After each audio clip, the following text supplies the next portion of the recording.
Ladies and gentlemen, the moderator of this session will be Dr. Mohammad Muzammil. Dr. Muzammil is currently working as an associate professor at the Department of Computer Science, Bahria University, Islamabad. He is a PhD from University of Leicester and is working in the areas of data mining and cloud computing. Now, I would request Dr. Muzammil to start the proceedings.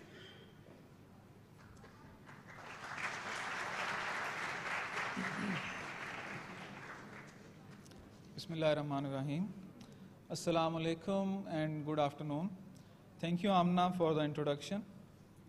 Dear participants, invited speakers, and guests, I welcome you all to the second session of C Code 17. As Amna mentioned already, we have a total of 4 invited talks lined up for this session. Our first speaker for this session is Dr. Joaquin Ferreira from Portugal. Dr. Ferreira did his master's and PhD from the University of Aveiro, Portugal, and he's been working as a faculty member at the same university. He's associated with IT Portugal. His research interests include dependable distributed systems, fault-tolerant real-time communications, wireless vehicular communications, cooperative ITS systems, and medium access control protocols. He has authored more than 60 referred publications and is a senior member IEEE. He will speak on dependable vehicular communications from the physical layer to the applications. Ladies and gentlemen, please put your hands together for Dr. Joaquin Ferreira.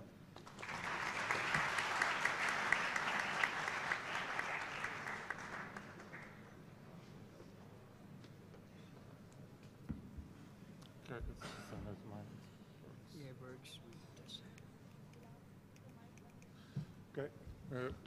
Good afternoon, everybody. And first of all, I would like to thank the organization for this kind invitation. It is a pleasure for me to be here representing my university, my research institute. I'm presenting a talk on dependable vehicular communications from the physical layer to the applications. It represents the work of the last few years in my research group. Then we address all the protocol stack of vehicular communication, from the physical implementation of the devices to the protocols and to the field trials to the applications. So I'll give you a brief overview of this work. Which is the one? Not working. It's not working. You can use mine if you want. Oh, you can try now. It should work. Okay. Okay. Sorry.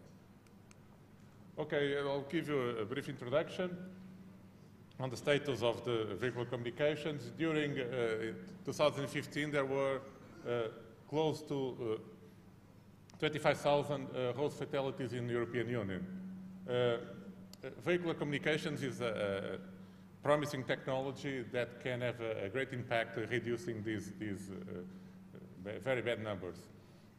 Specifically, the cooperative intelligent transportation systems domain is gaining worldwide importance. For the safety purposes, for example, intersection collision warning systems, traffic optimization, and infotainment. The cooperative ITS applications can be divided in 3 main areas: safety applications, efficiency applications, and comfort applications. Related to safety applications, we have several types of applications: collision avoidance, road sign notifications, incident management. Let me stress that our main work is on safety applications. And among them we have other applications that some are already in place and some are being tested. Regarding efficiency, we have traffic management, very important to road operators and public authorities. and collecting tolling, of course, and road monitoring, vehicle tracking and tracing, and road condition monitoring.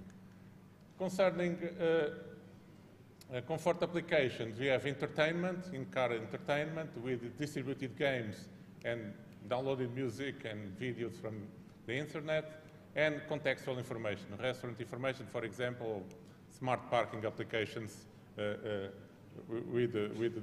integrated with vehicles. Let me give you an idea of the times involved in these types of communications. We have infotainment. We don't have any particular requirements in the delays. In vehicle signage, we have we can have reaction times in the order of a minute. Awareness applications, 50 to 30 seconds typically. These actions are perception to inform the driver. Related to action, we have both human or electronic automatic actions on the vehicles. The warning to the drivers, you can receive warnings and act between 2 and 5 seconds. And then we are on direct action on vehicles. And between 1 and 3 seconds, and pre-crash automatic control and limitation of damage is below 1 second. So we have very tight latencies in this type of communications. There is a radio technology to support this type of services. It is now standardized at IEEE 802.11.11 from 2012. Amendment 6, also known as 11P, or in Europe at ITS-G5. It's a derivative of this standard. The physical layer is almost identical to the native IEEE 802.11a, with the same modulations, but with double timing parameters, reduced channel bandwidth, and off data rate. The range, typical maximum range, below a kilometer, but typical is in the order of 300 meters. So the cars have a radiation pattern of close to 300 meters. For vehicle speed up to 200 kilometers per hour. These changes to the standard were made to decrease the intersymbol interference on the modulation due to the multipath propagation and the Doppler shift. Relating to the Mach profile, is still based on CSMA-CA, collision sensing multiple access with collision avoidance, but now with non-IP protocol stack, okay? There is, in this type of communication, there is no association with a base station as in normal Wi-Fi. Otherwise, the car moving at 100 kilometers per hour won't have enough time to associate to a base station. So all the communications are in broadcast, okay, with no association. We have also quality of service as in priorities and as in IEEE 802.11e, and dynamic switching of channels. The spectrum allocation for this type of vehicular communications is in Europe and the United States in the 5.9 gigahertz. In the United States, there are more channels allocated than in Europe, and in Japan is in 5.8 gigahertz band. In Japan, they also use 700 megahertz band for vehicular communications. Now there is a debate in the United States and Europe for the next World Radio Congress to share this band with normal wireless, but this is an ongoing debate. There are lots of standards in this area. I just mentioned some. So for someone new entering this area, you easily get lost with all these standards, from IEEE, ISO, ETSI, lots of standards. But most of them, they rely on the same physical layer, okay? And then there are some adaptations. There are some basic standards, but it's important to notice there is IP and non-IP protocol stacks in parallel, okay? We have IPv6, okay? And we have non-IP protocol stack in parallel with IP communications. So this is core standards, stable standards, first release some years ago. What's the current deployment status of this technology worldwide?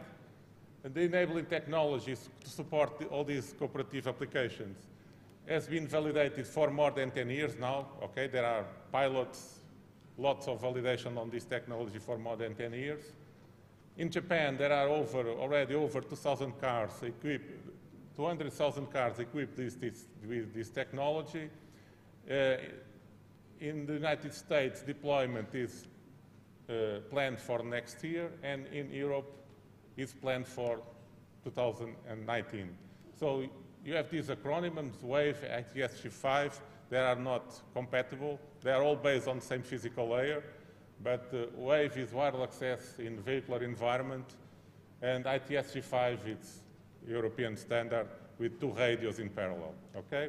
Now there is a debate with competing technology. Some companies are proposing LTE V2X. Probably it will gain the competition in China, but we believe the rest of the world will stick to the ITSG5 and WAVE. So this is a brief introduction to ITS.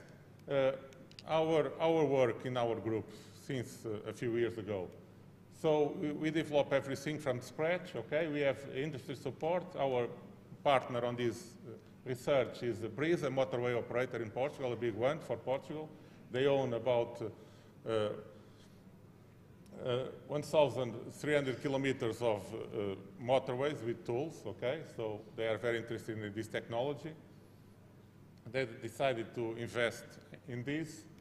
And our custom implementation that I show in a minute favors technology independence from suppliers, okay? There's a strategic decision from Brisa. And let us and the academic world to add contribution to standards, okay? That I'll talk about in a minute. So we developed from scratch ITSG5 platform, okay? I jump straight to the design of this, to that block diagram. So we are all engineers, we can have some block diagrams. So we have 2 radios, okay? We have 2 physical radios, analog to digital converters and vice versa. So we have 5.9 gigahertz here, 2 channels, and then we have all the FPGA with all the baseband processing. So it took us, with a team of 3 persons full-time, almost 2 years to design this, okay? It's not, it was a challenging engineering challenge that we have to meet. So we implemented all the baseband processing, okay? Both in MATLAB and VHDL, so we can take samples from the MATLAB and inject it on the real hardware and vice versa. So for making sure that we're designing the right protocols. So this was a huge engineering effort for us, at least for a relatively small team. So at the end, we came up with this board. This is not rocket science. It's a university prototype, okay? So we have the FPGA board. We have the 2 radios, okay, and GPS. And these are the analog to digital processors. So here we have 5.9 gigahertz, and here we have 20 megahertz, okay? Baseband processing. We implement all the modulations of the standard. So if you look at how to implement this in the real world, you don't find anything. So you have the standard with 1,000 pages and read it and implement it. no, you don't find any public information on how to do it. Okay? So this is just a sketch of the radio frequency module that we still also design. We are evolving this platform to using more recent electronics, but it's for 5.9 gigahertz. This board is this board that sits here on top of this other board. So we have some interoperability tests with commercial equipment. Our equipment is interoperable, so we have all this data. We made this in real world tests. And we integrate our equipment in the box, okay? We have a single board computer connected we have a single board computer connected to our board via a USB link. I will spend some time detailing some of the things behind this, okay? And then we use for testing purpose a smartphone connected to single board computer for the driver interface, okay? This is the onboard equipment installed on the vehicles, okay? This is hardware, this is software, and we have to do all the device drivers, all the specialized USB connections to enforce real-time behavior of the USB link, so we had lots of work in here. So the core of our work is dependable vehicular to anything communications. Why and how? What is our approach to this? So wireless vehicular communications are being widely adopted everywhere for the application that I mentioned before.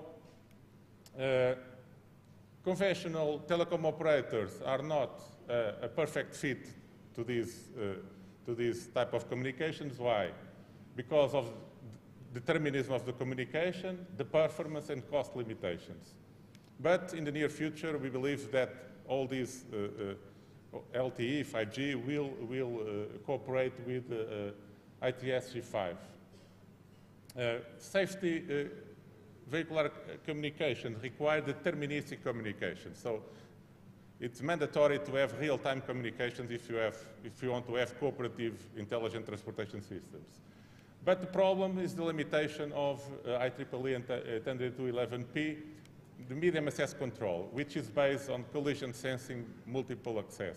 So we have collisions, we have non-determinism of the back-off mechanism of the IEEE and 802.11p. So native protocol alone does not support real-time communication. So this standard was put in place for safety applications, but in the end, the protocol alone, in the extreme scenarios, doesn't deliver the required behavior. Why dependable vehicular communications?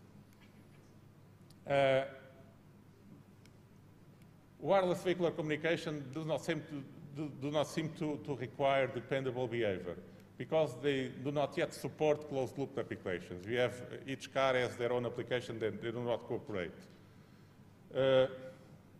Because no automatic action is currently made directly on data gathered from the outside world. In fact, car manufacturers, they don't trust the outside world. They only trust their own sensors. So we will have a big debate on the next few years how to integrate outside information on the control loops of the cars.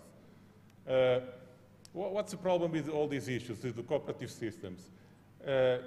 Some of them were not designed to be safety. However, with the pervasive adoption, the drivers start to rely on these applications and increases the risk of failure when the communication fails.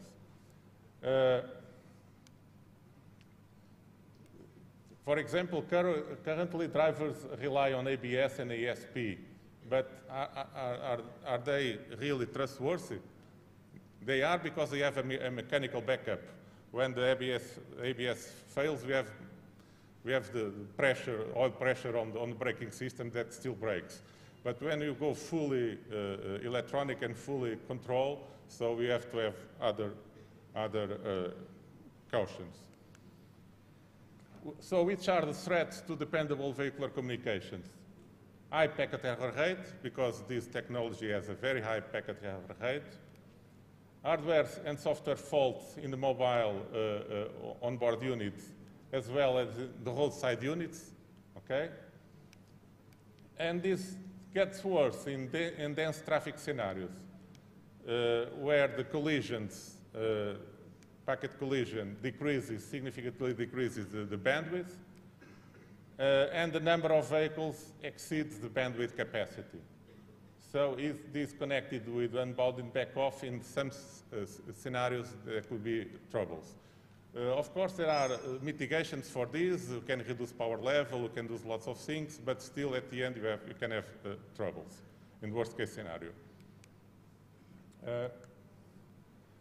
So our approach that we in our group we made to dependable vehicular to anything communications. The first one is deterministic medium access control, okay? So we prevent vehicular collisions. So we have a protocol, TDMA based, that we don't have collisions. We have a precise control of transmission instant to favor TDMA. We have single shot transmission mode. A node transmits regardless of the state of the medium, without retransmissions. And we rely on the infrastructure to provide additional support to the determinism of the communications. All this is based on our direct access to the hardware, okay, and the protocols. We can tweak the standard, add new features.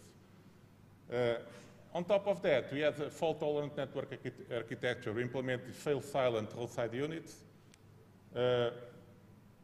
We have roadside unit network redundant with active replications, and we have medium guardians for the onboard units. All this to protect the communications. The first protocol that I briefly describe, without running out of time, is the vehicular flexible time trigger protocol. I will skip this. It's a master multi-slave protocols, and the masters are the roadside units. The roadside units schedule the traffic of the vehicles, of the onboard units. The time is slotted in consecutive elementary cycles, and all this is command by the roadside units network infrastructure. I'll have a quick animation. It's probably better to understand it here. So when a car enters the infrastructure, he receives, he notices that the infrastructure is active as he receives a trigger message, a scheduling message. It's not registered yet, though it detects and it asks on the free period of the protocol. We have infrastructure window. Let me explain this. Is where with infrastructure sends message to schedule the traffic of the cars, okay, during the synchronous window, the TDMA round, and then we have the free period. So during this free period, the car registers with, asks to join the infrastructure using an asynchronous message. It receives an acknowledgement, and he enters the safety zone and starts receiving schedule to transmit. So it was ordered to transmit in slot number 3. As we move along the infrastructure, it now could be it could receive from multiple roadside units, depending on the propagation, on the localization of the roadside units, depending on multiple factors. So in this case, you can receive 3 scheduling messages, okay? But what's the trick here? All the 3 schedule the same car for the same slot, okay? So we have spatial redundancy and temporal redundancy on this scheduling. So we have this implemented, so it was, I'll skip this for the sake of time.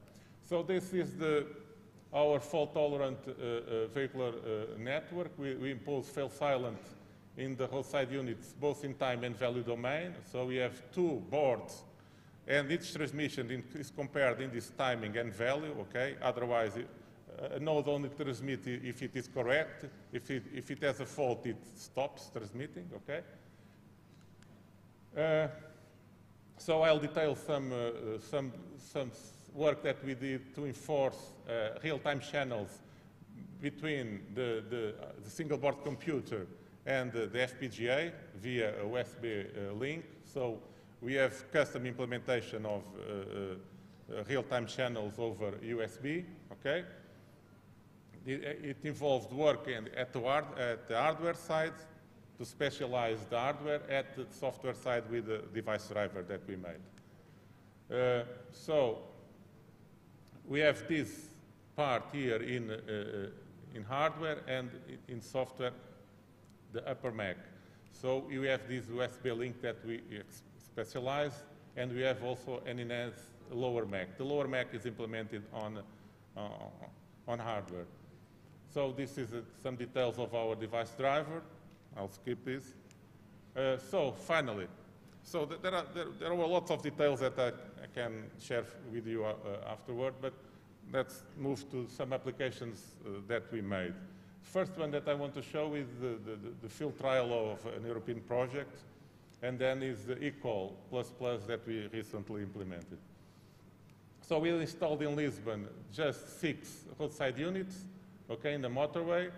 We installed equipment on their cabinets of that telematics equipment with antennas, and we installed also in the cars. We have the application here running on the smartphone of the driver, okay? We just have 4 onboard units. So what you see here is the web interface of the control center of the motorway, okay? It was designed just for the control center of the motorway operator. We implement some use cases: wrong-way warning, hazard location warning, road works warning. All these use cases were implemented on this field trial. So here, this guy was connected remotely to the control center just to check how things were, and this is the actual interface with some screen grabs of the application. Next, we did eCall. eCall will also be mandatory on the new cars. Most of the new cars from BMW and Mercedes already has the eCall implemented. So we implemented the eCall with new functionalities. What's the eCall? Emergency call. When you have an accident, the car automatically sends a warning to the emergency service, so you can have automatic notification of accidents. So we add new features to the eCall. We integrate the emergency call with the vehicular network. We add the possibility to manually issue specific warnings, okay? We unify the graphical interface for both eCall and the vehicular communications. We have proposed a cooperative ITS application for incident management and include the number of passengers in the eCall. When we have an accident, besides sending, okay, I have an accident in this location, at this speed, there were 3 persons in the car, so to improve the response. So this is rotated. Sorry for that. This is the scenario. Okay, when you have an accident, try to imagine this. I don't know what happened. So we have a call implemented. We have the smartphone detecting the accident with the accelerometer and other sensors. We have also our box connected to the bus of the vehicle to have several sources of data. So when you have an accident, the car issues an eCall and also informs the roadside infrastructure. So in our application, the command center can ask the cars in the vicinity to share their camera, okay, to show images of the accident. So sorry for this being emergency calls. So we have vehicular to everything through ITSG5 network. We have timestamp localization used for that as specialized message. We have a call implemented to the mobile operator network. We have a voice and a SMS to the control center, and also SMSs to some selected contacts. So these are how we implemented the accident detection. there are some standards. Accident severity index, we implemented these using data from the mobile phone and data from the CAN bus from the car, okay? We are able to, we verify that the smartphone can in fact detect accelerations of 4G that are enough to detect an accident. We have the application. This equal plus application starts automatically when you connect the USB cable to the phone. Green, everything is okay. So this is for detecting the number of passengers. To add this information to the emergency call, we use the front camera of the smartphone. So these are some screenshots of the applications. Of course, the driver can abort the transmission of the call if it is a false positive. So we use the camera to take photos of the passengers and detect how many faces are in the car. Okay. Of course, if there's the guys in the back, it's difficult to identify just with the camera, but up to 4, and if we can detect. And during the night, of course, it's more difficult. We have some tests. We have a paper on this, but this is done automatically without the intervention of the driver. So, thank you for your attention. If you have any questions.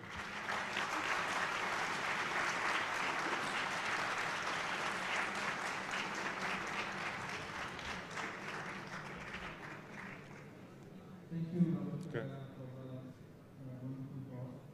We now take questions from the audience. Before asking a question, please introduce yourself briefly and then ask the question. I'm Dr. Muazzam from NUS. I have a question here about that there are different roads moving with different speed Yeah. on a road. So how you can address that issue? The vehicles. Especially in case of vehicle-to-vehicle communication. B2B. Oh, the protocol handles it. It was specific. How you actually deal with that communication while vehicles are moving with different speeds on a motorway, like on a highway? Yes, the physical layer can cope with the Doppler shift effect, okay? And it was specially designed for that. And to support speeds up to 200 kilometers per hour. So it was a special, that's why it's not the standard Wi-Fi. It was a modified version, okay? With half of the bandwidth and half of the band occupied by the standard. So that was taken care of by the standard. But still, you have a big packet error loss. Okay, you have a big packet error loss, and the range is about 300 meters, which is good. If you use other technology like cellular, we have a radius of several kilometers. Probably too much noise. You don't want to know the car that is 2 kilometers away.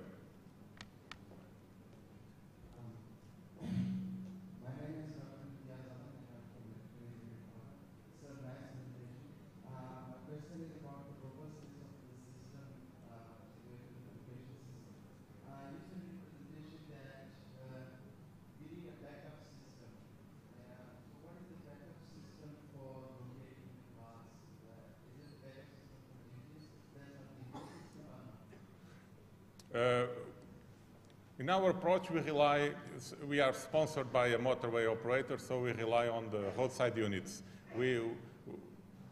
Our assumption is there are roadside units every 500 meters. So this roadside infrastructure, you have this radio technology, and all this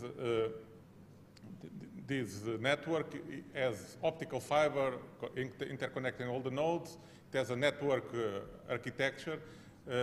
Our claim is that this should be a reliable network, okay, because it provides scheduling for transmission of the cars, and it should be fault tolerant.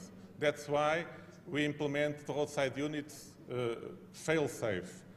Either they operate correctly or they stop transmitting, okay?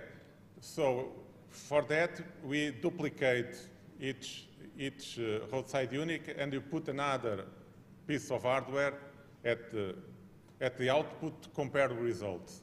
So we have two. If they agree, both in time and value domain, the transmission goes to the air. Otherwise, it is cut. So if you want to have replicate that, we have to have two of these units, okay? We understand it is an expensive solution, but there are no cheap solutions for dependable systems. That's our design decision.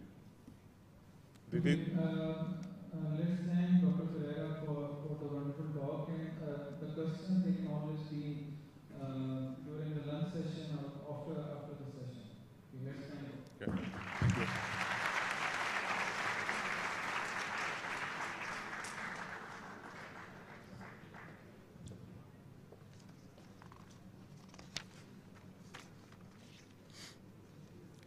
Okay, our next speaker is Dr. Kuratulan Nizamani from University of Sindh, Jamshoro. Dr. Kuratulan is a professor of computer science at the University of Sindh, Jamshoro. She is a PhD in informatics from University of Leicester. And Dr. Nizamani has been actively engaged in carrying out research in diversified topics of computer science, including model checking techniques, specifically for security protocols. She is also working on theory and practices of gamification and has published her work in renowned international venues. Dr. Nizamani had the privilege of representing University of Leicester at British Computer Society annual computing event, and has been an invited speaker at many international and national events. She will speak on gamification theories, usages, and practices. Let's welcome Dr. Nizamani with a big round of applause.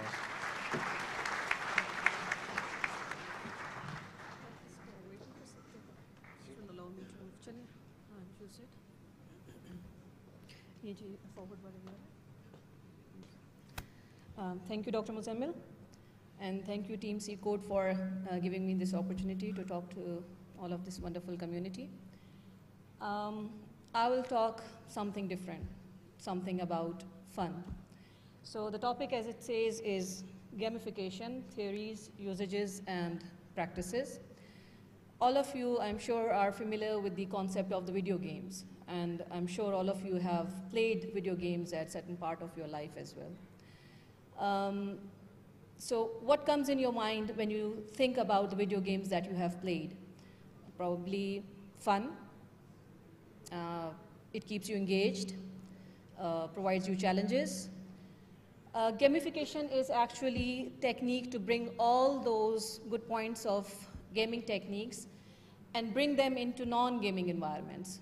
So introduce them into the non-gaming context in order to improve the motivations, in order to keep users engaged, basically to make the system more fun and to do tasks more engaging for the users of the system.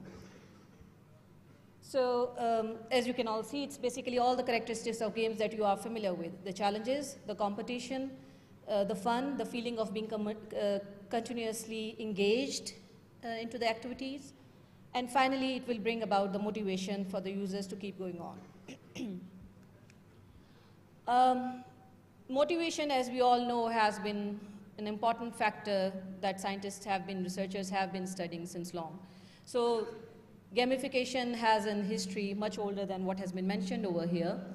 But the actual term was formalized somewhere in 2002 by Nick Palling, where the concept of gamification was actually defined as using the concept of games into non-gaming areas.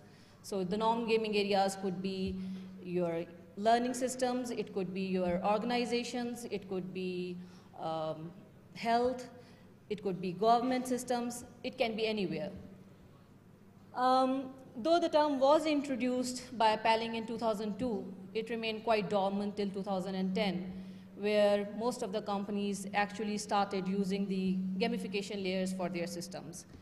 And as you can see, in 2007 and 2009, the two important companies, the Bunch Ball and the Big Door, actually started giving services of gamification to be used as layer on top of your existing systems.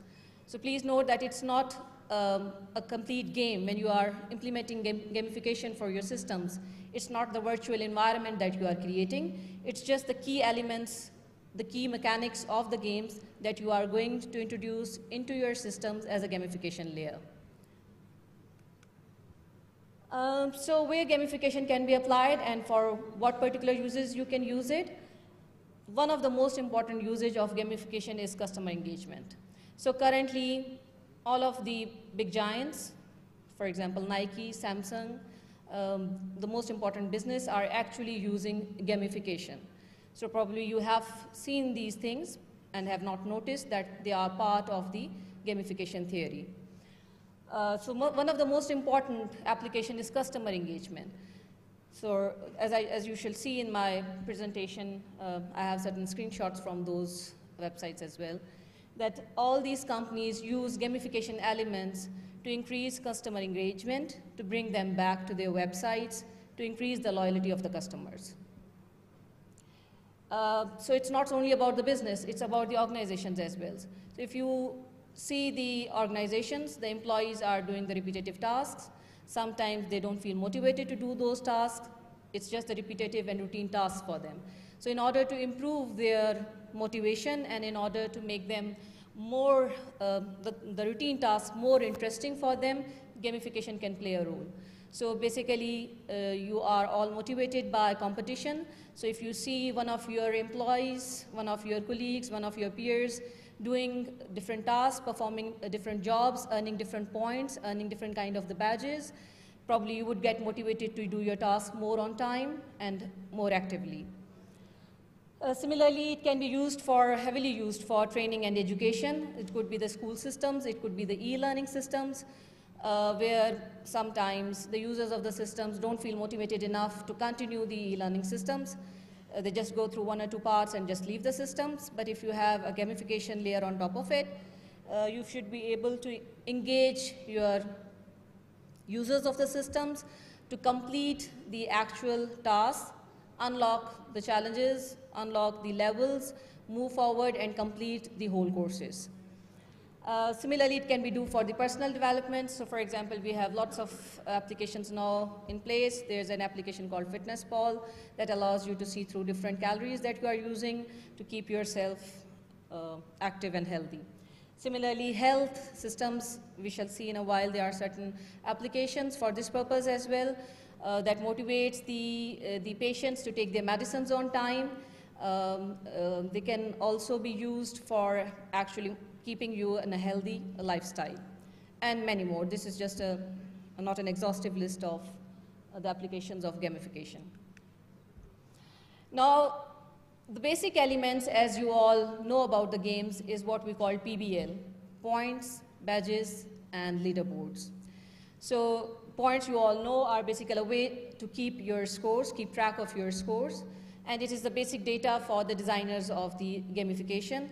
They use scores to give you rewards, to give you unlock certain stages for you, to unlock certain levels for you, to provide you more challenging things, and so on. Badges, as you all know, are kind of a style for a particular person. They are more importantly used by people to display them on their social media in a way to say that, so one of your friends, for example, say, I have earned this badge, so this would keep you motivated actually to use those systems and earn those badges for yourself as well. So it's kind of a signaling of importance, certain persons and certain credentials. Leaderboards, as you can see, is kind of a ranking system. So if in a particular organization there are 100 of the employees, a leaderboard can actually tell your peers and colleagues about your position according to your scores as well as you can have personalized leaderboards in which you want to have a departmental, for example, leaderboard, could have a personalized leaderboards. Obviously, it does provide a motivation for you to thrive more towards getting a good position in the leaderboards.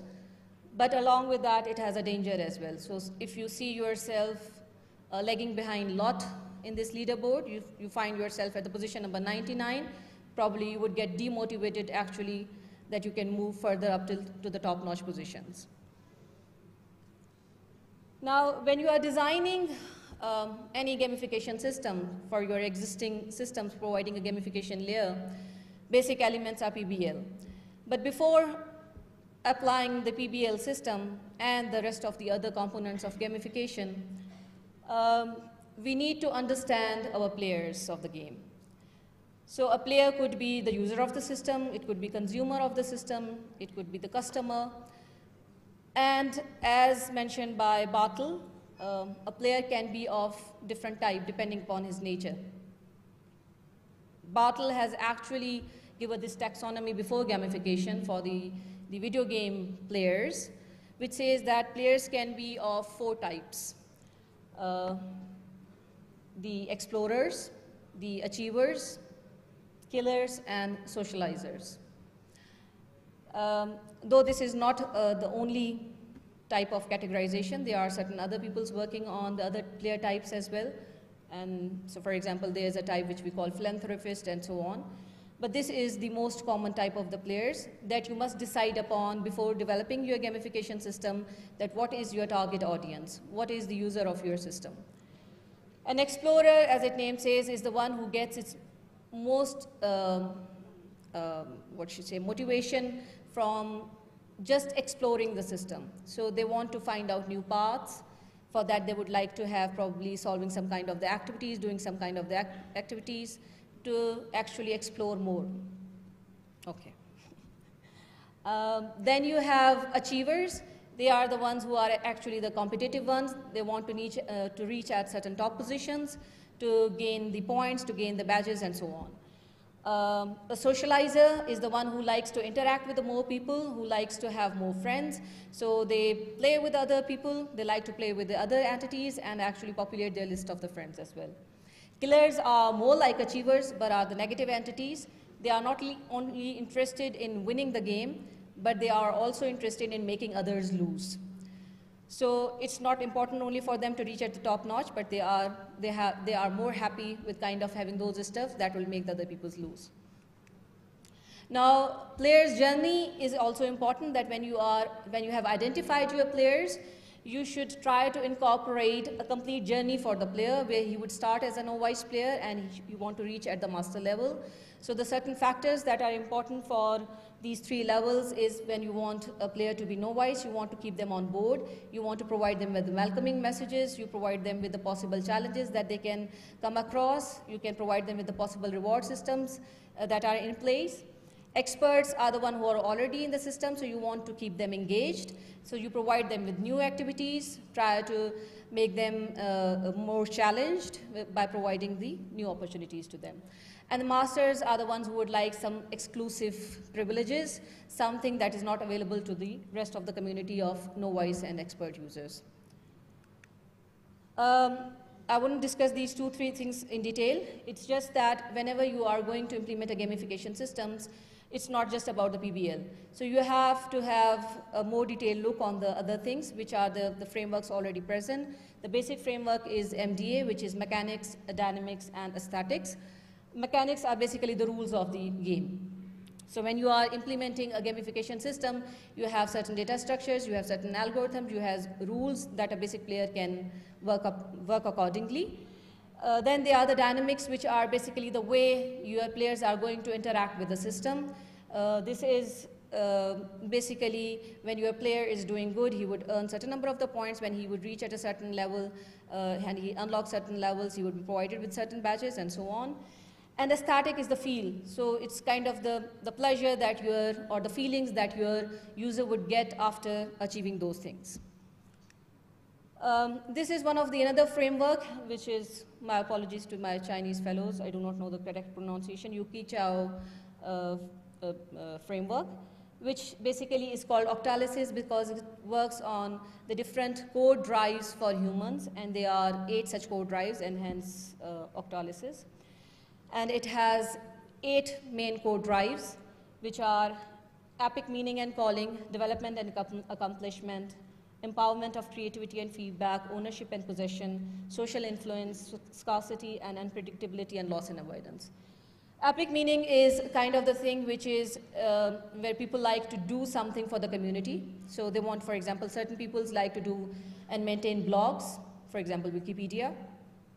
Development and accomplishment is the basic core of the human beings, where you want to achieve certain to reach at certain level, to do some kind of the competition. So basic PBL system comes play over here.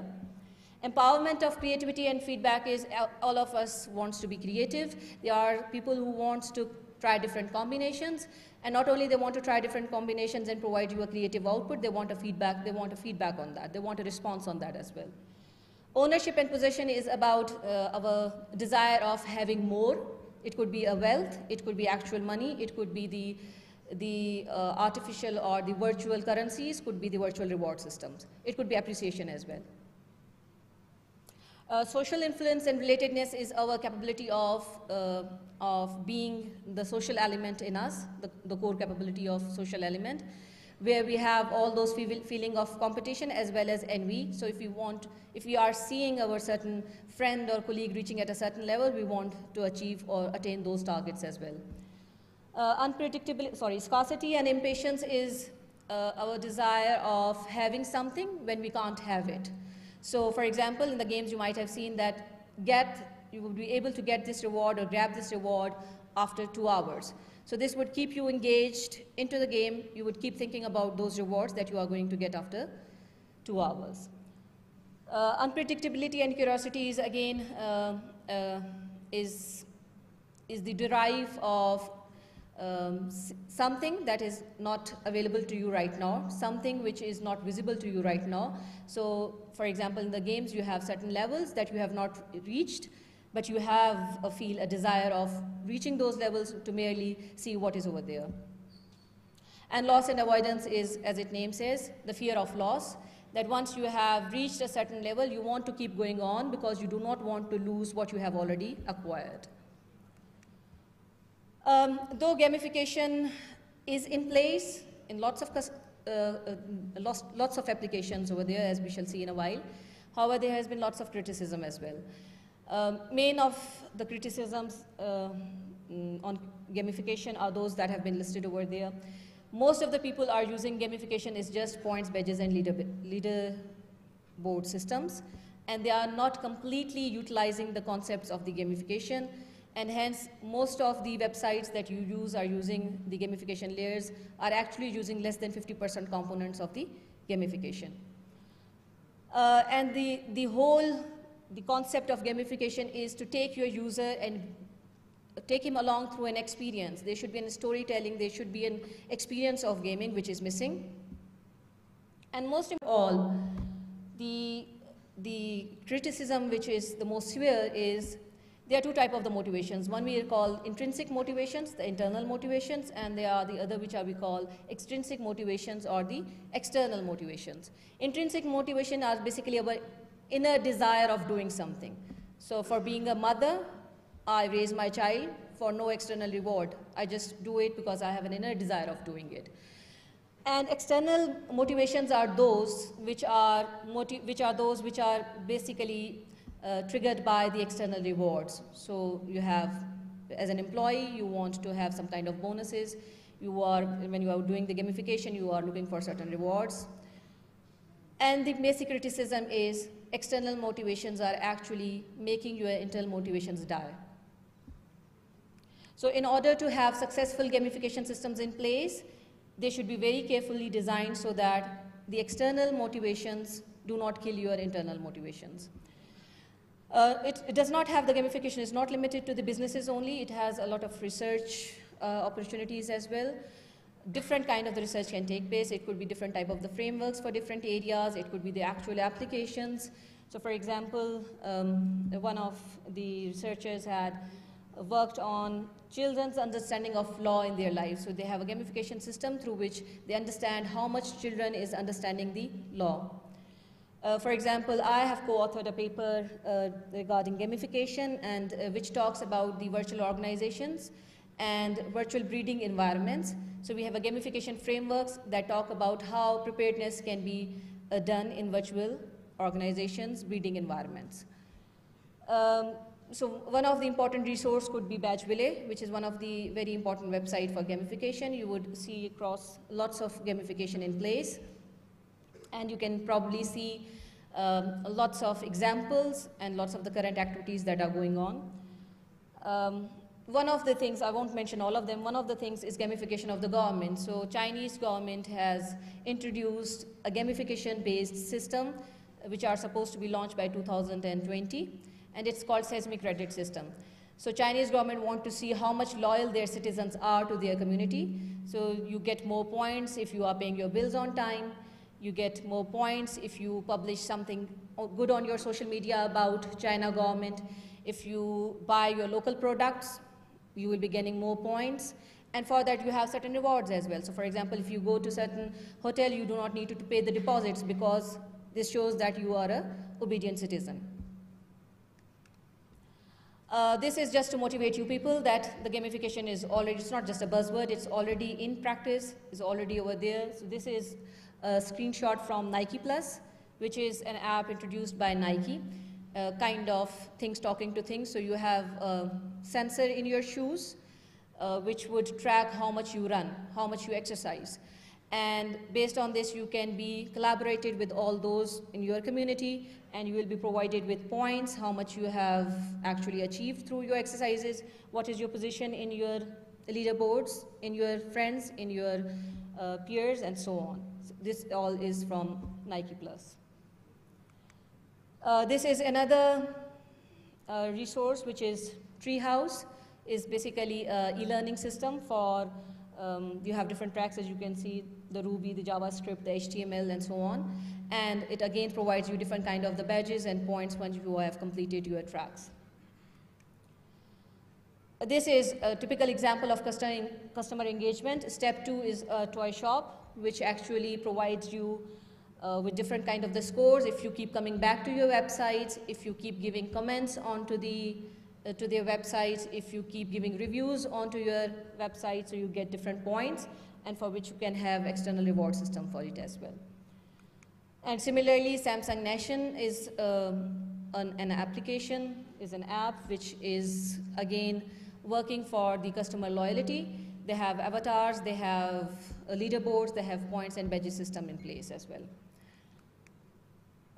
And it's just to give you an idea to all those my students who are over there, if you want to develop a gamification layer for the existing systems, you can design your frameworks, you can design your main components, and these are some kind of the tools that are, unfortunately not all of them are free, so there are certain minimal amounts to pay as well, but you should be able to devise the gamification system not from scratch. So for example, Playlify is not doing much right now. They are working on certain other system, a Catalyst. The Game on Lam and Gamification Engine are still over there. Gamification Engine is by MIT, and they are providing you the detailed gamification systems, not limited to PBL. User Infuser is by one of the important companies in gamification. They are allowing you to actually create the basic system of points, badges, and leaderboards. That's all. These are the references for those of you who want to get some recommended readings on gamification, and some of my sources from which I have actually my developed presentation. Thank you.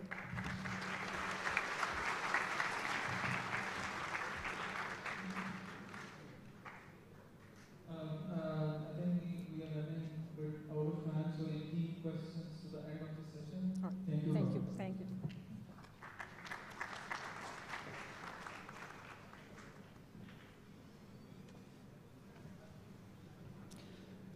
Ladies and gentlemen, our third speaker is Dr. Sander Strovers from Netherlands. Dr. Sander is a cultural intelligence expert who has worked both with academia and corporate sector, and currently lectures cross-cultural skills at the Amsterdam University of Applied Sciences. He's an author of around 70 management books in the fields of international communication. He's a visiting lecturer in Malaysia, Pakistan, Korea, Republic of Georgia, and USA. Dr. Sander is currently looking into aspects of intercultural competence and virtual mobility and IoT. He will talk about virtual mobility in higher education. I would request the audience to welcome Dr. Sanders with a big round of applause.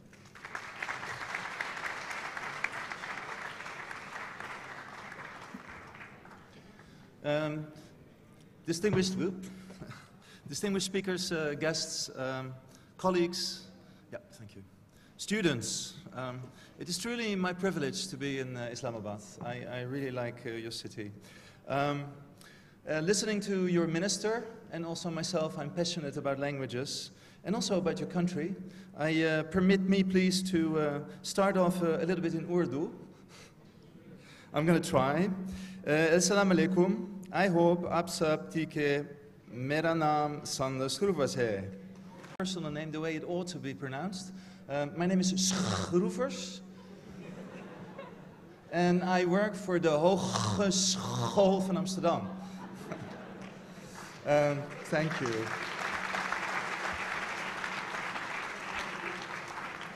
And usually when I pronounce my name as it should be pronounced, people ask me if I have a throat disease or anything else, but have no fear.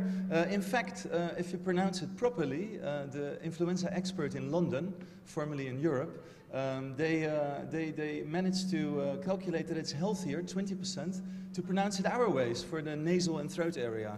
So, for your own health, do call me Schroevers. Good, I'm going to be a little bit more serious now. In this talk, I would like to, a lot of speakers have been talking about the Internet of Things, and I would like to try to connect a little bit to higher education. I come from academia, and I've been using virtual mobility for 9 semesters now.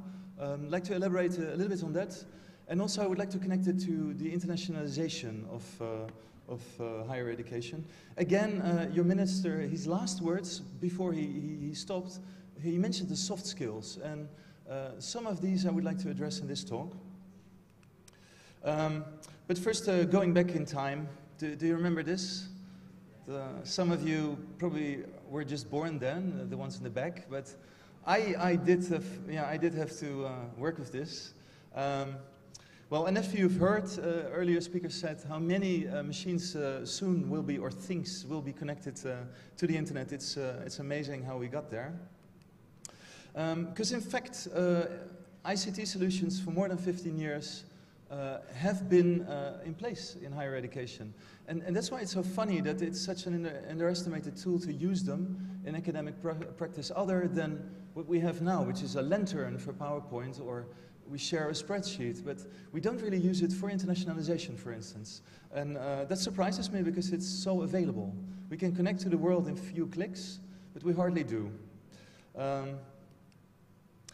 I think Internet of Things offers some amazing opportunities, especially also for Pakistan. You can think of how remote areas could make use of it, but also in you know, working together with institutes from abroad, it has opportunities. I think higher education institutes, they're in need of also a new kind of learning. We have been doing the regular curricula, but at the same time in literature or all the conferences and the books that I'm looking at now, it's always 21st century skills or hot skills 2020. We have a whole series of names for it. You have to realize that the world is changing, because when we look at the jobs, the top 10 in-demand jobs in 2016, they didn't even exist in 2010. And looking at you soon entering this market, you're in need of a certain kind of skills. Hot Skills 2020, there's a selection, and in my talk now I hope to address 3 of them at least. That is the cross-cultural competency, the computer thinking, and the virtual collaboration. And to some extent, it is also the words that are there in international and communication, computing, and digital systems. So I do feel it's relevant. This is how they were projecting the home computer in 1962. Yeah, I'm from a generation where printers actually did look like that, and even televisions and computer screens were like that. But since we are at Bahria, which is of course with a naval background, I can imagine you must be really, your heartbeat is going faster. Because that was the mouse, the computer mouse, which is, yeah. So maybe it's an idea also for, I have a little wheel here, but no, I'm there, just good.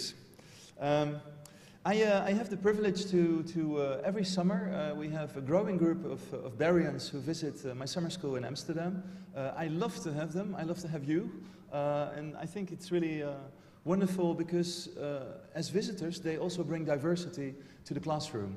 And the learning that takes place there is something that you have to do. You can't learn to dance from a book.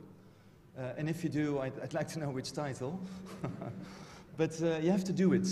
And you know, becoming a global citizen, you can't do that from a book. You can't do that from a MOOC or from a PowerPoint. You have to feel it and to share communication. And for that reason, we're very grateful that Bahria is sending students every summer.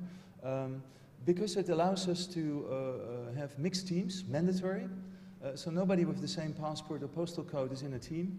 And then you learn the difficulties, which I will zoom into in a bit. It's also in line a little bit with what the higher forces in the UN say. If they look at what's going on in higher education, it's internationalization, distance education like MOOCs, plus the technology that allows new models of learning. And I think what I would like to talk about combines these three. But nevertheless, it's not really academic practice. And I wonder why, because it doesn't cost anything actually. What we use is, you need a sharing. So at the moment I use a lot of OneDrive. Dropbox you can use. Google, of course, is an option. There's plenty. Most of it is free or it's very cheap. That's what we use because in virtual mobility we also have to deal with different time zones. Sometimes it can be challenging. 2 weeks ago I had to have meetings with Tampa in Florida, US, but also I was meeting people here in Pakistan and also in the Far East. And you know, that is a dreadful night. You know, you start with America at midnight in my time.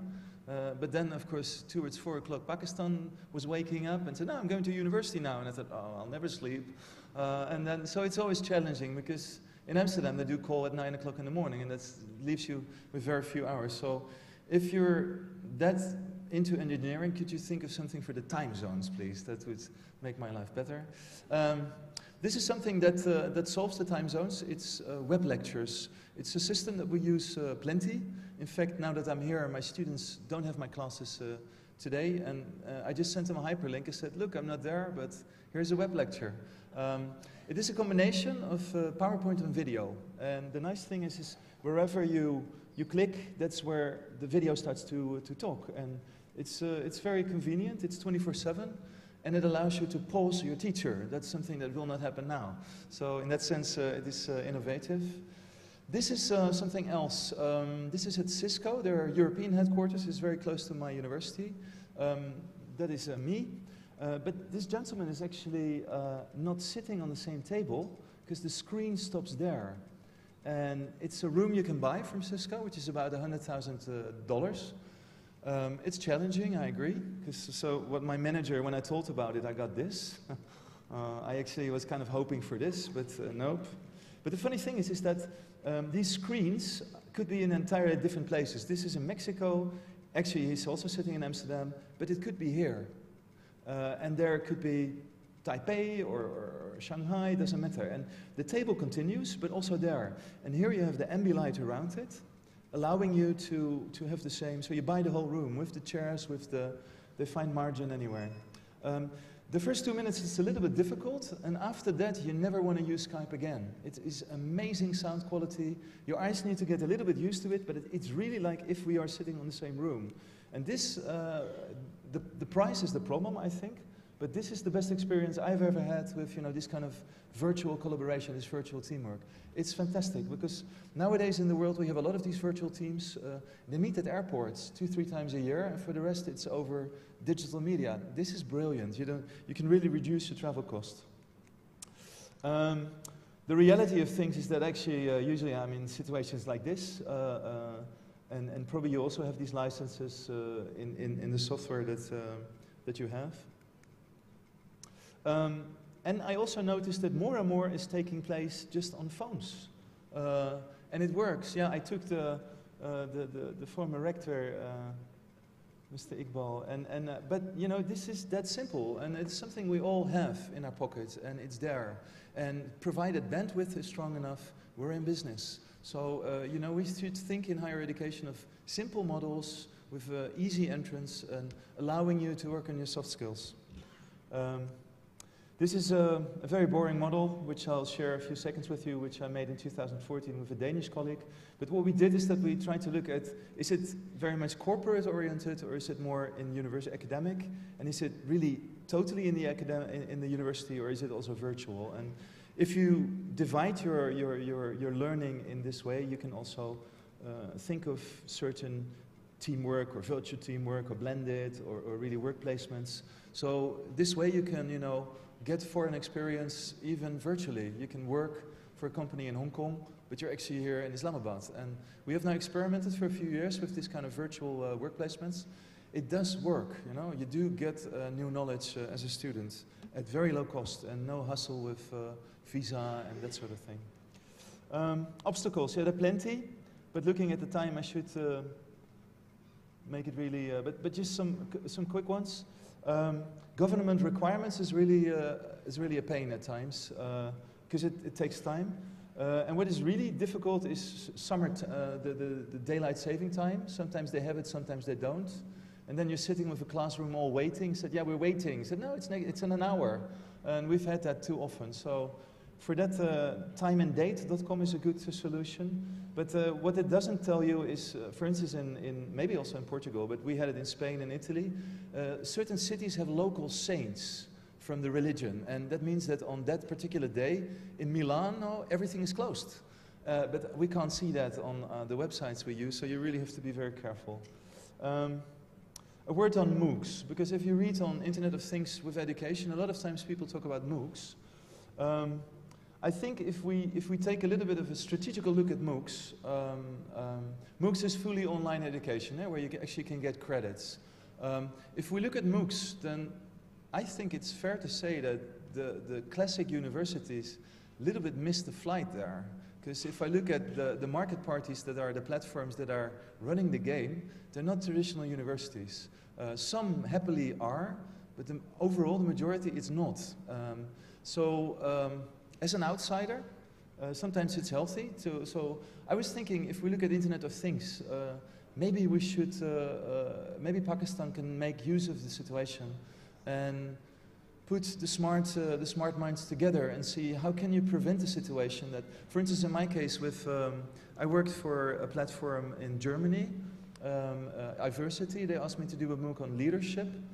But the only thing from the university that is really there is the logo and me. And don't forget, the university is paying, but they give you the set of rules, they give you everything and then you have to fly over to Berlin and they tell you, go left, go right, go up, go down, bend, and the whole story is all there. And my university has no say in it whatsoever. And in fact, they give me homework, please tell your university to do this, pay that. And so in a sense, we left it there as universities.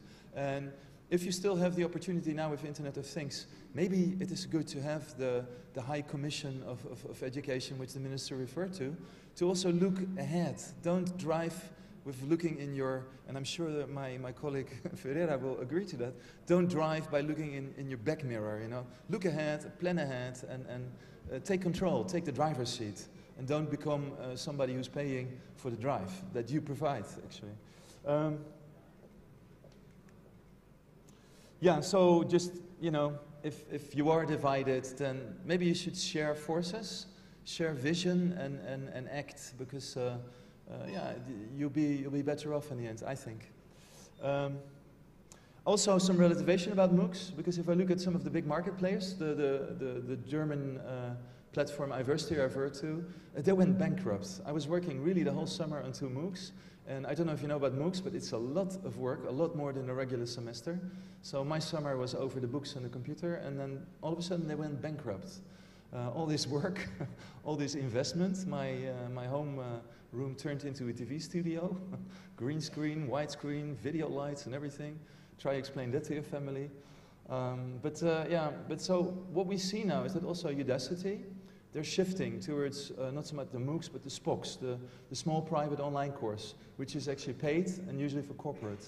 What it tells you is that there's a lot of talk about MOOCs, and the way we talk about Internet of Things now is the way a few years ago we talked about MOOCs, and now they're all bankrupt, you know, or they can finance it from other sources. So that's something to take in. I don't want to be critical, but I learned my own lesson.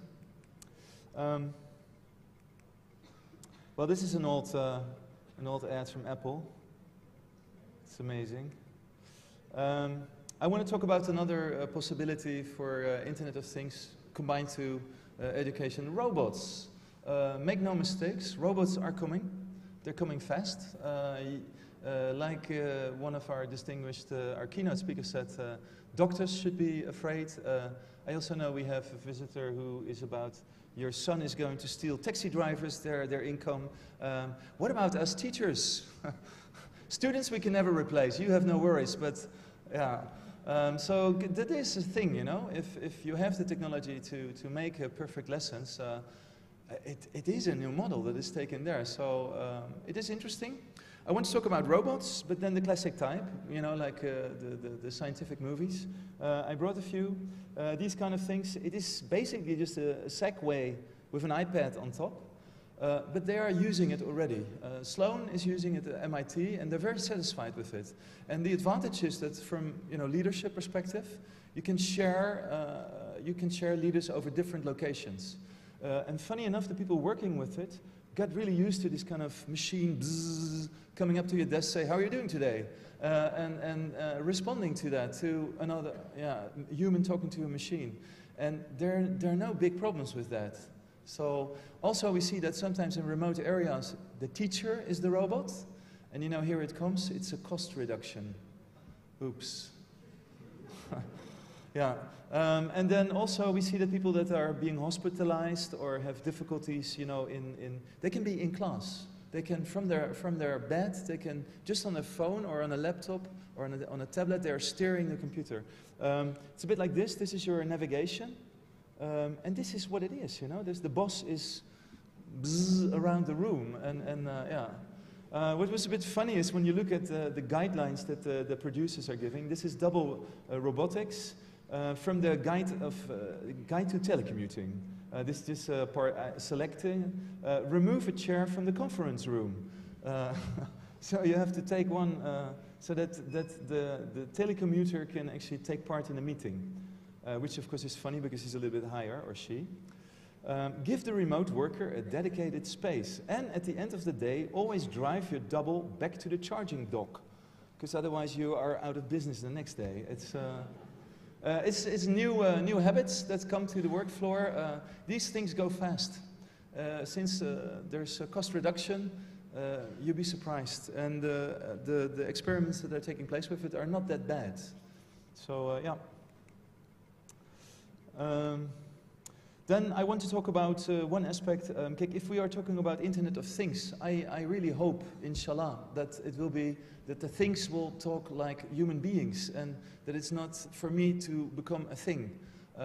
And I want to refer a little bit to the internationalization, because in technology, the fact that we can now talk more doesn't necessarily mean that we talk better. I experienced this myself when I started to work in Brussels. It's a European Chamber of Commerce, Eurochambre. And at the time when I left as a student, just the age of the students, I had all this teaching about this is how you do a negotiation, this is a meeting style, this is a chairman or a chairwoman. And so with those ideas I came there. And to my surprise it was absolute chaos. The Italian was running out, the Englishman was shouting, it was total, I didn't understand a thing of what was going on. And the only thing I saw, it was not like what I studied. And as a student you don't have a lot of luggage there, so that was for me a bit of a shock. It's not only a shock to me, it was definitely also a shock to the European Commission, because it's not a report that you can easily Google because they don't want it. But the Elucidata report, commissioned by the European Commission, tells us that 40% of all funded European projects, that means you get money from Brussels, they fail. They fail due to miscommunication. Now that's what I felt as a student coming to Brussels, like I thought, I don't understand anything, every country seems to have its own way.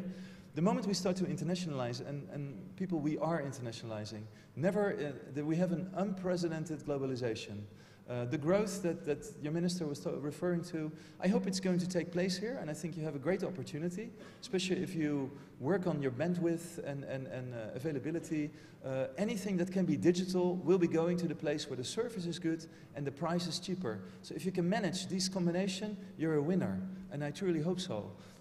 So what you then will also will experience is what a lot of the financial corporate organizations in my country, the banking sector experience. They lose money because a lot of the work is outsourcing is going to India and Bangladesh recently also.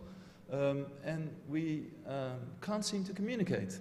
And the fact is that the way we grow up, between your 2nd and your 12th year, you're kind of programmed. And this makes you either a Swede or a Pakistani. And these things are very strong. Now, this is a bus stop in Sweden. And I don't know how, if you take the bus, how you behave, but this is normal in Sweden. And I was standing right there. And I thought, okay, I'm interested. So I just took 2 steps and kind of looking. And to my surprise, you know, all the other ones, they looked at me really angry and they all moved again a little bit further away. And I was like, right, this is how this works in Sweden. And I'm not that different from Sweden, you know. So this is one example. I have a few more, but I should be. This is the average Pakistani value. And you can see it's very much on the right of the spectrum. This is the average Dutch value score. How do we get these? How do I put Pakistan there? Well, if I ask 1,000 people, I can make a kind of curve, and I take the middle of it, and I would say, well, that's the average Pakistani curve. But instead of asking 1,000, we have really now, since about 25 years, we have validated data. There's a lot of scholars in this field. So we can predict. It allows us to tell how somebody else will behave. So technology is one, Internet of Things is one, but can we actually talk? Or is it like in Europe where 40% fails? And that's one thing. Now, for automatization of buying an air ticket, you know, I'm going to buy a flight somewhere, I'm booking it. In my country, in English, we only have Mr., Mrs. and Miss. In Germany, my neighbor, we have Doctor, Professor, Mistress, well. Mrs. Doctor, Mrs. Professor, Miss. Why? Okay, it's language. And then we go to Malaysia. I know we have delegates from Malaysia here.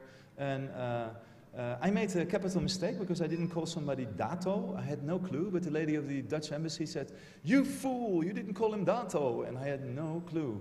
Do you? Because in virtual mobility, all of a sudden the camera is in your face. And do you call Herr Dr. Professor? Do you call them Tanjri or Dato? Is it hello? So these kind of things are difficult.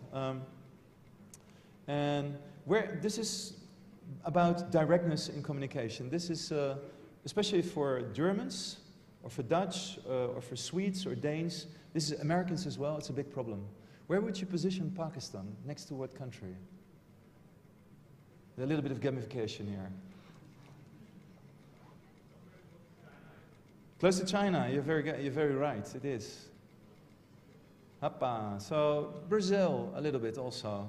And if you compare, if I would take the most left, Germany and Pakistan, and the point is that, and we take an allegory of the traffic light, where we have red, which is not, we have yellow or orange, which is like so-so, and green is polite. Then you can see that the German, most polite, is actually really unacceptable in Pakistan. So what I can only do is to extend my politeness, because you can't, you know, extend your rudeness. That doesn't help. These things are really difficult. So what usually people in my country complain about, they said, yeah, but they said yes. I said, yeah, but what does the yes mean, you know? Maybe in Pakistan you're not allowed to say no in somebody's face. They have no clue. If you give them a hint, people in Germany, the Netherlands, and Scandinavia, they don't understand you. They just think, yeah, but you said yes, it's yes. So that's the biggest problem we have in outsourcing. Outsourcing is just starting.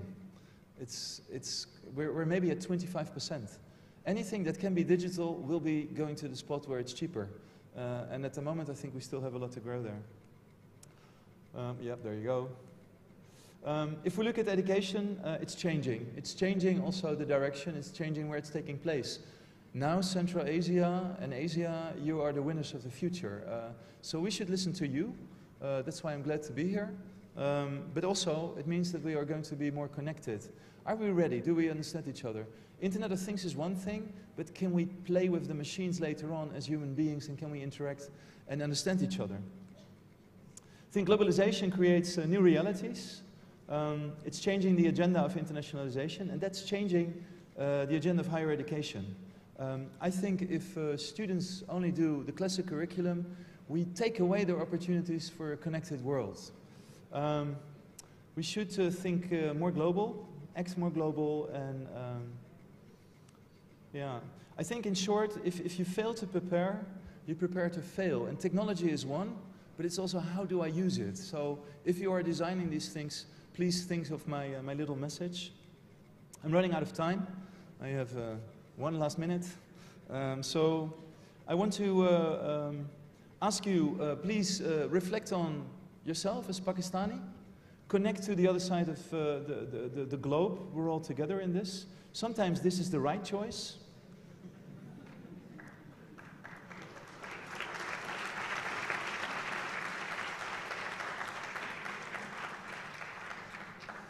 It's not easy, but you know, you're nice outside, birds are singing, and once you've laid the groundwork, you can drive fast. I would like to quote General Kayani, who said, let's carry forward making Pakistan a prosperous country, and so make everything okay, and if you do, conquer the world's variants. I thank you for your kind attention.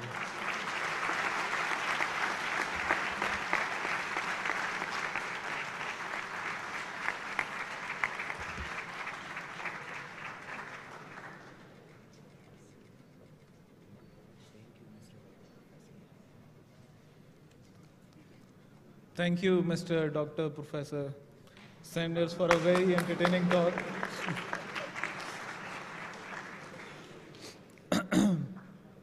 Okay, ladies and gentlemen, we are moving towards the last talk of this session. We have Professor Dr. Ensar Gul from Turkey with us. Dr. Gul has his master's and PhD degrees from Loughborough and Sussex Universities, UK. And Dr. Gul has served as an advisor to the Scientific and Technological Research Council of Turkey. He's also worked in the software industry as a software designer, engineer, and architect. Dr. Gul is a renowned academician and is serving as the Dean of Engineering at Sahih University, Istanbul. He will speak on software architecture and process for an embedded communication system development. Please welcome Dr. Ensar Gul with a big round of applause.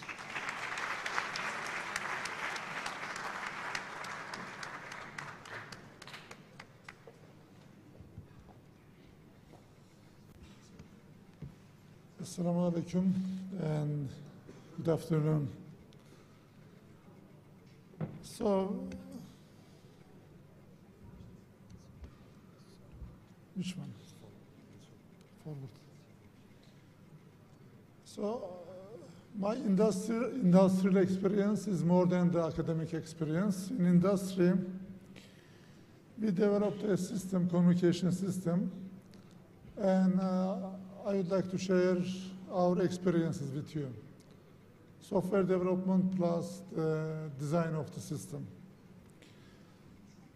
So, No, it doesn't go. Which one?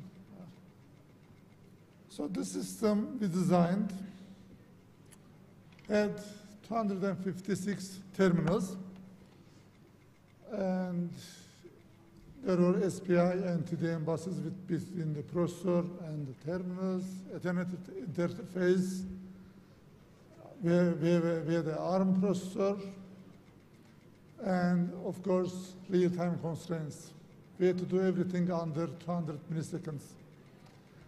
And then for the system, first of all, you have to choose an operating system.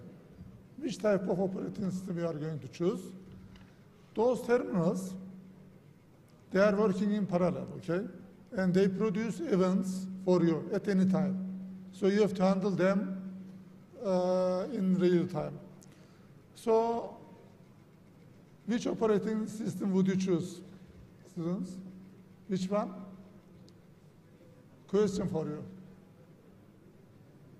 Of course, which one would you choose? No answer? Linux, of course. So we have got two alternatives. One of them you can use the free alternative, which is Linux. One of them you can, if you have got money, you can pay for real-time operating systems. So they are good, but you have to pay money. In that time when we were developing this project, unfortunately we didn't have enough money, so we had to choose Linux.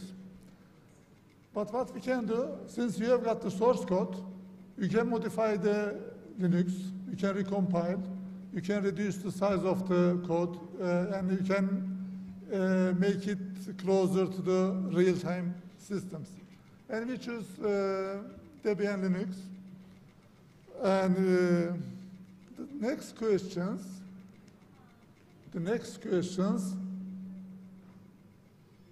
are you going to use threads or events? So this is important software architecture questions. So if you use threads, you are going to have one thread per terminal. It means you are going to run 250 threads. Can you run this number of threads in a Linux operating system? It is very difficult. And when you use threads, you have got problems. How you are going to manage the threads? You can suggest that, as in web servers, you can use thread pool. Let's say you created a thread pool, and let's say 20 of threads running at the same time. Then what happens if, let's say, 50 terminals sends you the events at the same time? Then you are in trouble. And if you use threads, if you already use threads, you know that synchronization is problem, debugging is problem, and it is very difficult to manage the code. So as an alternative, what you have got? Events. You can achieve concurrency using the event-based systems. So they are more robust, okay? No synchronization problems, and gracefully degrades, okay? No deadlock, and they require less memory if an event-based system. Therefore, we discussed using both options, then decided to use the event-based system. So of course, you cannot completely ignore the threads. Your event, there are some threads, for example, one of them processing your events, and you have got, of course, I/O threads, and some threads for system configuration. So you have got these threads, but the most important one, the events processing thread.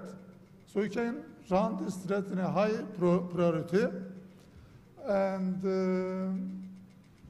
you can achieve the terminal concurrency using these let's say, event-based system and event processing.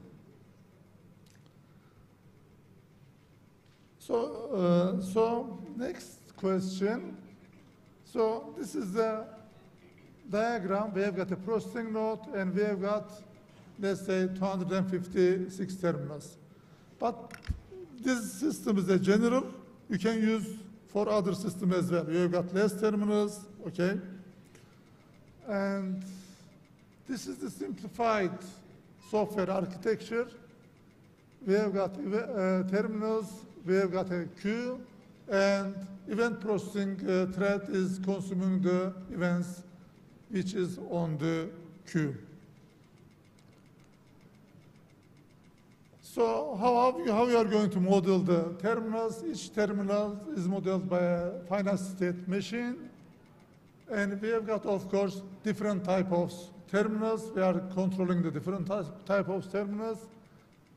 And some terminals produce more than 100 events.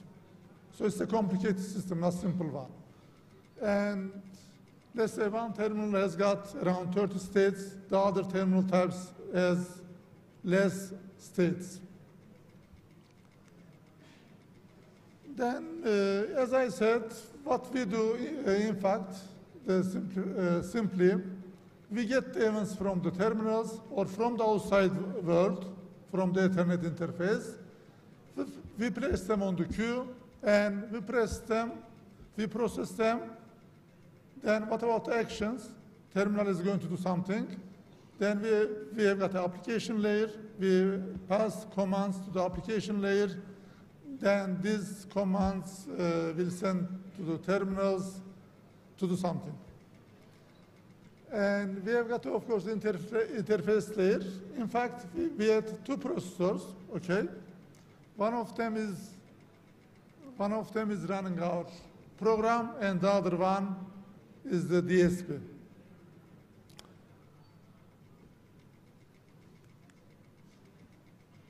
So these are just a couple of codes from our C programs.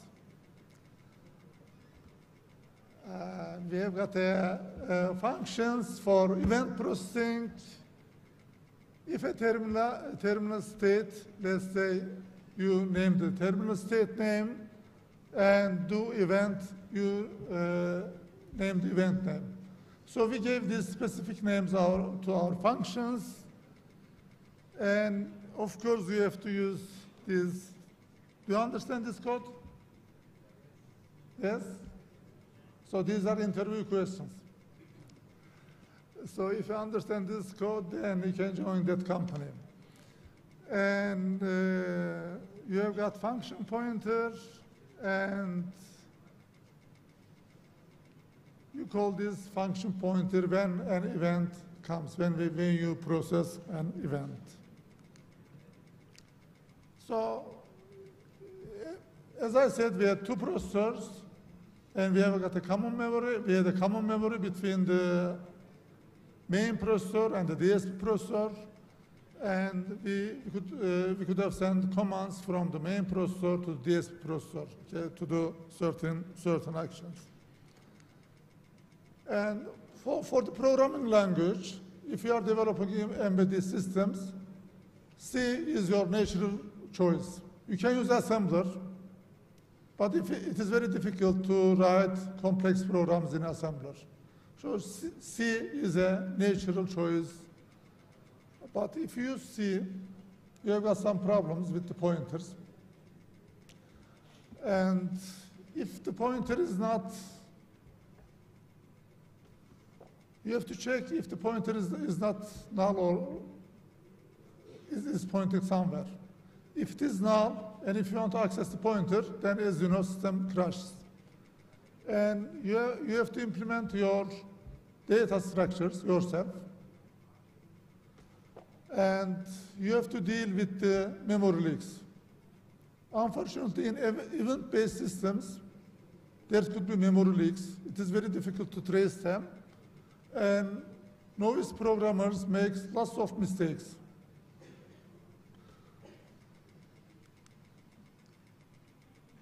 So for the strings, if your systems is multi-threaded, okay, you cannot use C string library. If you use, you'll be in trouble. Then we found an open source library, which is called B string, and we use B string for our string operations. And of course, we have used some open source libraries, ExoZip, OpenZip, RTPlib. So I have to talk about these memory links.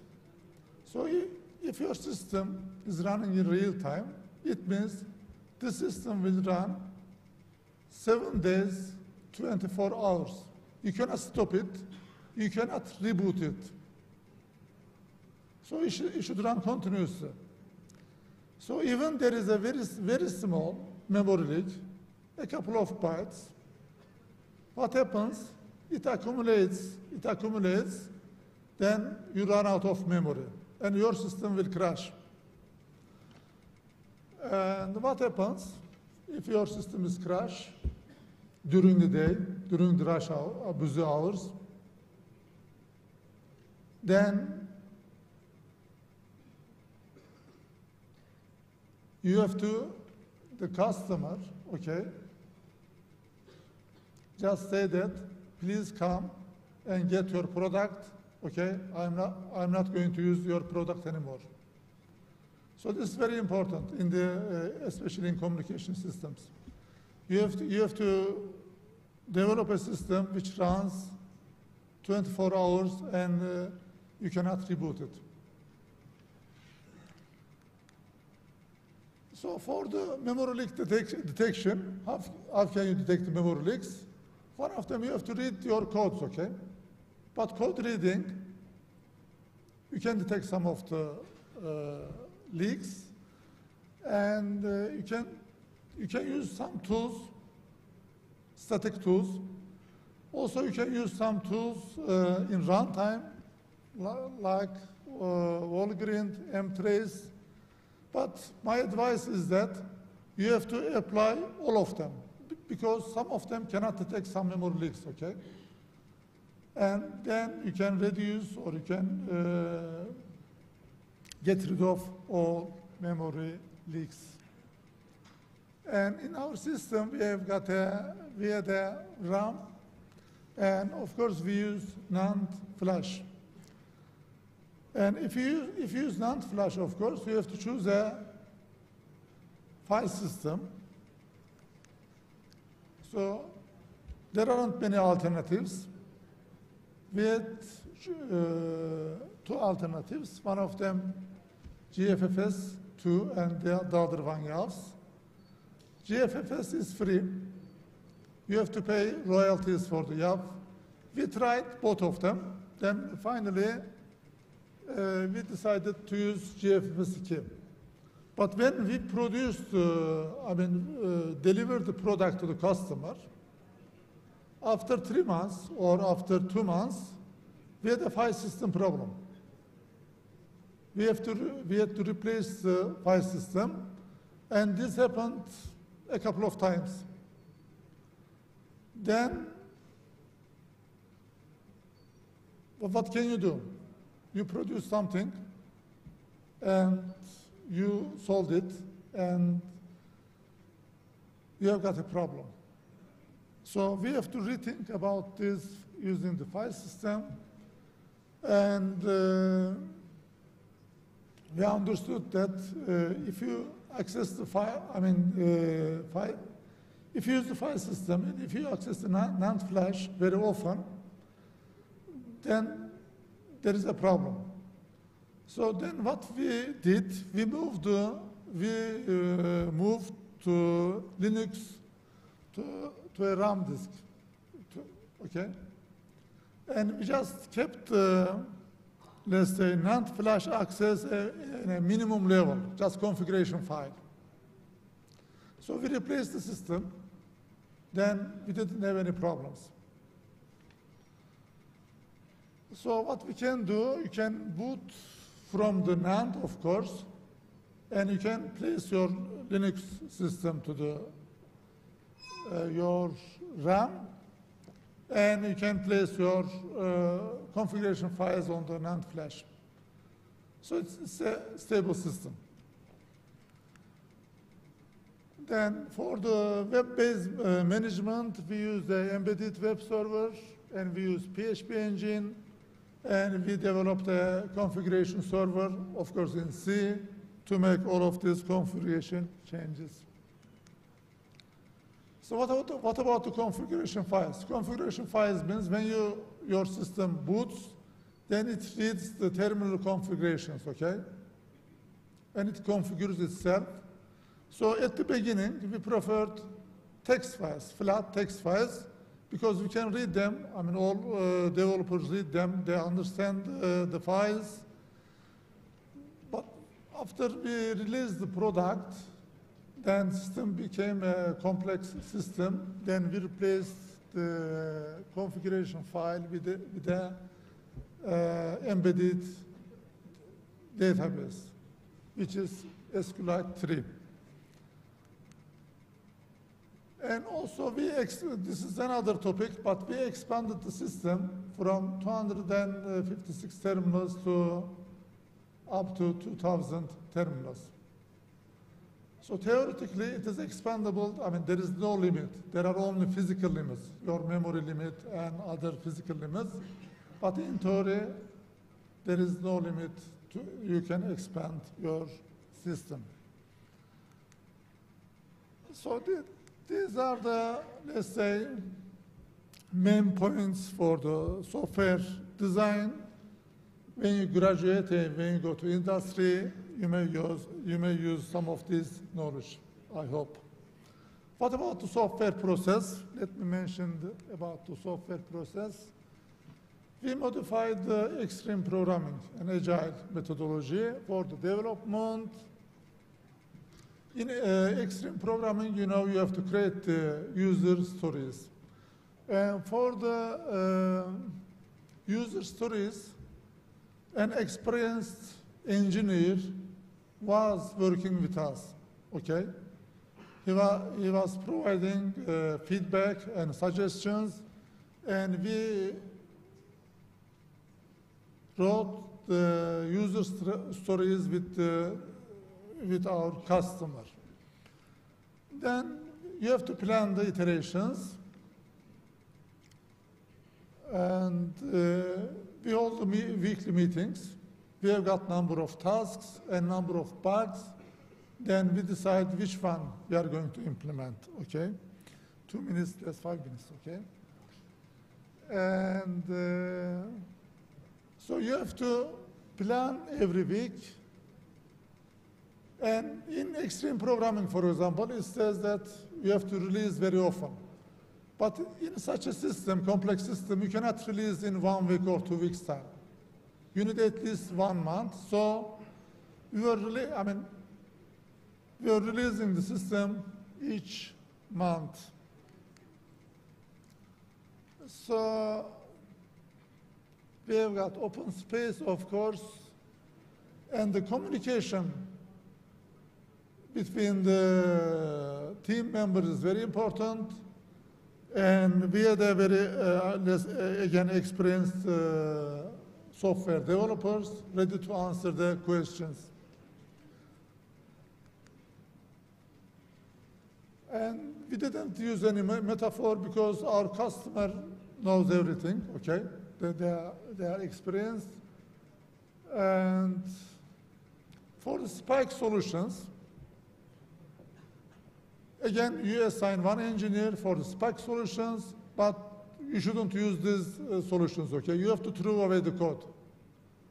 Maybe you spend 1 week, 2 weeks to develop the code, but you cannot use it in these solutions in the production code.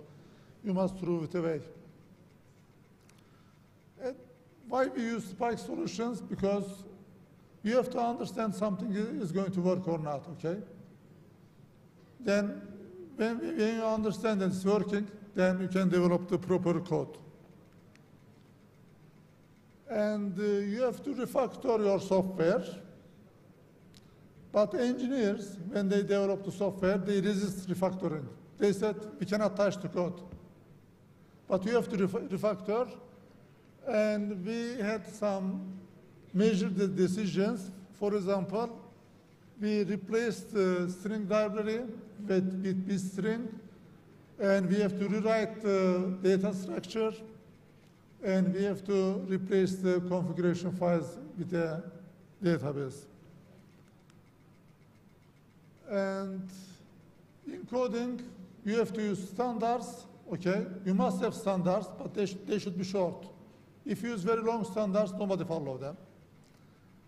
And we didn't use the pair programming. We used the pair programming only in the training period. For example, when we employed a new engineer, we paired this new engineer with a senior engineer, and they worked together, let's say, a couple of weeks or a couple of months together.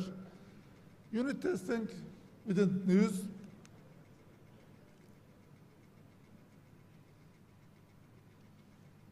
Everybody can edit the code, but only one person at a time integrates the code. And this is very important, this sequence. We have got a main trunk or main branch, okay, which is stable. And let's say there are 5 engineers or 6 engineers or less than 8 engineers, all of them working together. So when a task is assigned, you have to make a branch. Then one engineer is going to implement the task, okay? But before merging onto the main branch, you have to do the tests. We call them merge tests.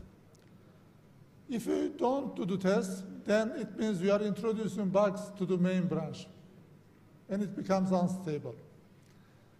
So you have to we have to do merge tests. You have to merge your code.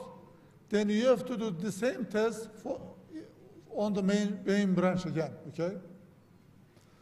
Then, so merge test means most critical functional test. When you complete a task, you cannot do all functional tests. But you have to write down the most critical ones, okay? Then you must do that. And this ensures the main branch stability. So when you release your software, before you release, you have to do all functional tests, of course, okay? All of them. And this release test, of course, takes more time. And you have to do this release test with your customer. Because sometimes customer knows more than you do, so he helps. And for software management, there are lots of tools around. We use Jira management tools, and we entered every task and every bug to the Jira system. And team members can see the overall projects, okay? How many tasks have been implemented, how many tasks to do. And newcomers. So there was a circulation, of course. And when you employ a new graduate, let's say, novice programmer, so for these projects, it may take several months until they become productive. So they tend to, for example, copy-paste the code. They don't understand really. If a piece of code is working, they just copy-paste, okay? You should be very careful with the novice programmers. And they may introduce more bugs into the system. Therefore, we use this pair programming. They worked at the beginning with a senior programmer until they learn the system. So conclusions, you have to decide whether you are going to use threads or events. we choose the events. And when you use C programming language, you have to be careful with the void pointers, pointer errors, and memory leaks. And you can use agile methods. You are coding and you are correcting, you are coding and you are correcting. This is a cycle, it works. And please do not ignore or underestimate the power of the test. You must test, test, test. You shouldn't avoid or you shouldn't ignore testing your systems. Thank you.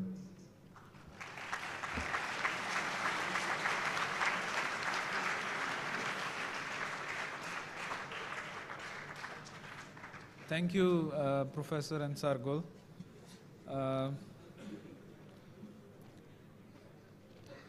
Ladies and gentlemen, I would now request Dr. Shehzad Khalid, Director Postgraduate Programs, to say a few words.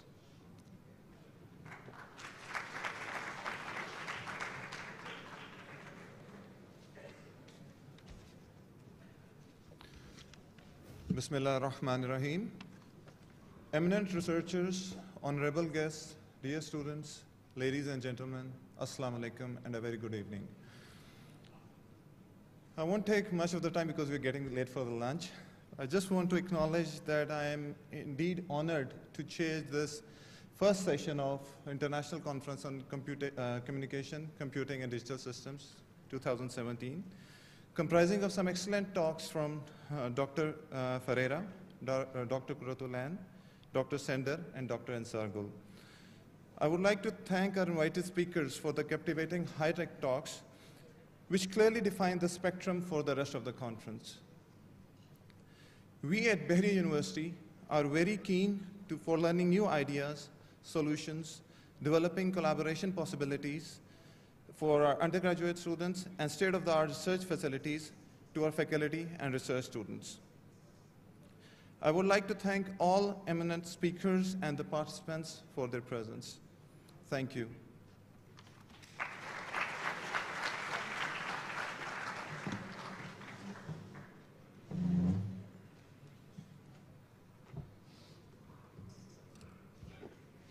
Thank you to all the eminent speakers, Dr. Joachim Ferreira, Dr. Kuratulan Zamani, Dr. Sander Schrovers, and Dr. Ansargul for your very interesting and informative talks, and Dr. Muzammil for his excellent conduct of the session. Ladies and gentlemen, now I would request the chair of the session, Professor Dr. Shehzad Khalid, to please give away the shields to all the invited speakers.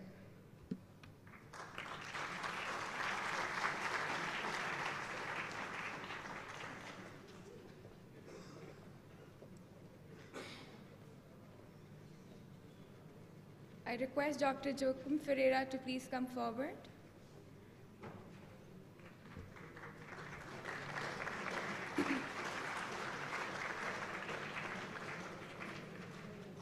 Dr. Kuratulan Zamani.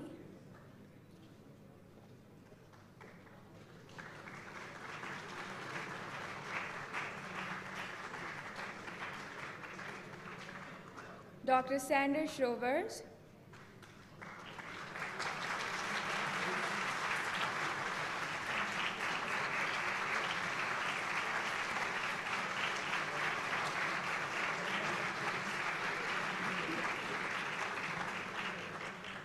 And Dr. Ansargul.